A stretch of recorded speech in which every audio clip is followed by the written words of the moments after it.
6 अगस्त 2025 की सुबह लोगों की नजर सिर्फ और सिर्फ टिकी थी आरबीआई के एमपीसी की मीटिंग पर। लोग उम्मीद जता रहे थे कि उनकी ईएमआईज कम होंगी, उन पर लोन का जो प्रेशर है, जो बोझ है, वो भी कम होगा। लेकिन आरबीआई ने अपने फैसले से उन सभी को चौंका दिया है।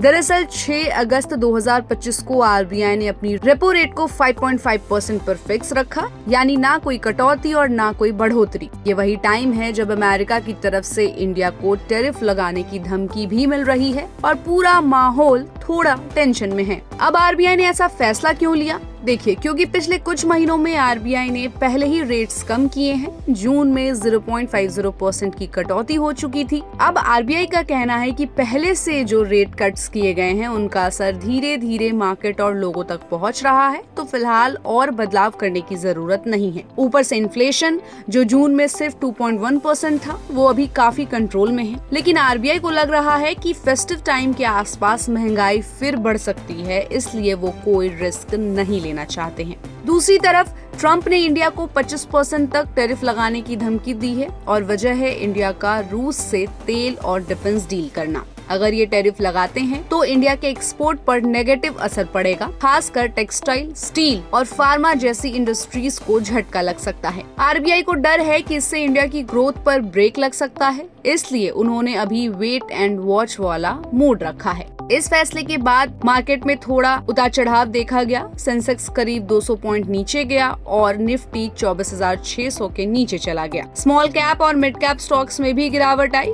हालांकि रुपया थोड़ा स्ट्रॉन्ग हुआ क्योंकि कुछ इन्वेस्टर्स को आरबीआई की स्टेबल अप्रोच सही लगी। एफआईआईज यानी विदेशी इन्वेस्टर्स फिलहाल सतर्क हैं क्योंकि उन्हें ग्लोबल माहौल बहुत अनप्रेडिक्टेबल लग रहा है। अब बात करते हैं आरबीआई के न्यूट्रल स्टांस की, तो इसका मतलब ये है कि फिलहाल आरबीआई न ज्यादा पॉजिटिव है न ज्यादा नेगेटिव, यानी वो डेटा देखना चाहते हैं, हालात समझना चाहते हैं और तभी आगे कोई बड़ा कदम उठाएंगे। कुछ एक्सपर्ट्स का मानना है कि अगर महंगाई 4% से नीचे रही और ट्रंप की टैरिफ वाली बात हवा में रही तो आरबीआई फिर से रेट घटा सकता है, लेकिन अभी के लिए वो किसी जल्दबाजी में नहीं है। अब सबसे जरूरी सवाल, इससे आपकी जेब पर क्या असर पड़ेगा? तो सीधे तौर पर देखा जाए तो फिलहाल लोन लेने वालों को कोई फायदा नहीं मिला, यानी आपकी ईएमआई अभी वैसी ही रहेगी जैसे पहले थी। हाँ, अगर आरबीआई कुछ अगले महीनों में रेट कम करता है तो फिर ईएमआई में कटौती आ सकती है, लेकिन अभी के लिए जो लोग लोन लेने की प्लानिंग कर रहे हैं उन्हें वैसा ही इंटरेस्ट देना पड़ेगा जैसा पहले देना पड़ता था।